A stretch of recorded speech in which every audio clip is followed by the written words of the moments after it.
Christmas I always will. My mind's made up the way that I feel.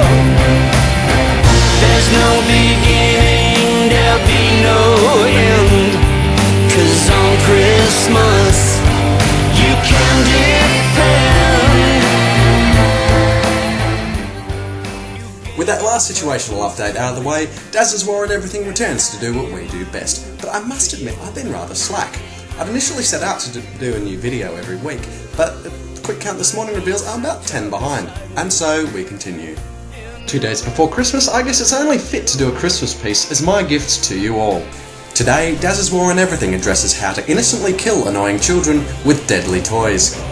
According to the US Consumer Product Safety Commission, there were 22 fatalities and 220,500 emergency room visits due to toys in 2006 alone. So if you're planning to conduct a rather late abortion of your evil child, or indeed someone else's, then pay attention. With the right Christmas gift, you can make the entire affair look like a complete accident. Of the 22 fatal accidents, non-motorised scooters were one of the top killers. This was generally in conjunction with a fast-moving automobile, bus or truck, and was responsible for 3 fatalities. But do bear in mind you won't come out looking quite so innocently if you're the one driving. Motorised riding toys also killed 3 kids in 2006. Accidents varied from being struck by a speeding car, driving into a pond and drowning, and in another instance a boy choked. So how exactly does one choke from riding a 4-wheel motorcycle? Unfortunately, it appears Batman is a bad role model, where a cape the child was wearing wrapped around the axle and strangled him. A more obvious source of choking came from plastic nails and pegs used in conjunction with toy workbenches. Now at this point I really must feel for carpenters and woodworkers. If they can survive the deadly childhood toys, they still have to contend with the joys of circular saws when they're all grown up. Rubber balls killed 3 kids as a result of windpipe lodgement. Now this one's a bit of a no-brainer. I mean, honestly, what did they expect ball gags to do?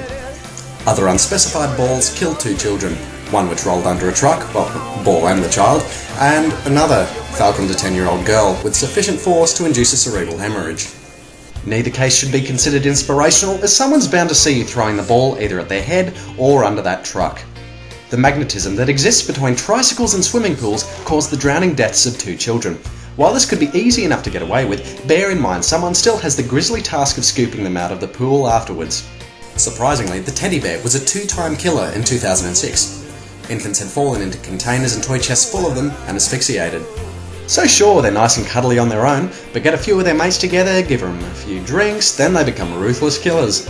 Toy chests and toy shelves shouldn't be balked at either, where one fell on a child and induced a neck compression.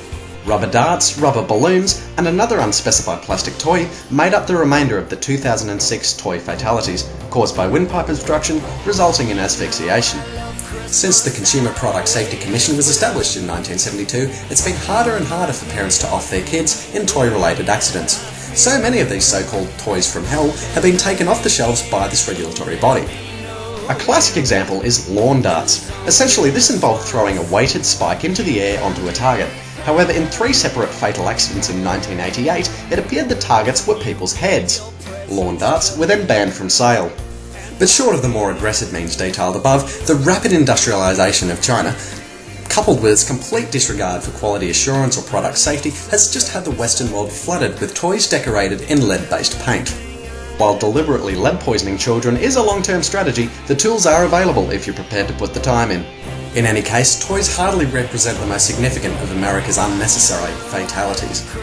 While the year 2006 saw 22 toy-related fatalities, FBI figures showed that in the same year, 10,177 deaths occurred as a result of gunshots. Nevertheless, we would hope this statistic would not overlap. But before I leave you to ponder your own individual schemes for dealing with annoying children, I'd like you all to think back to your own childhood Christmas presents.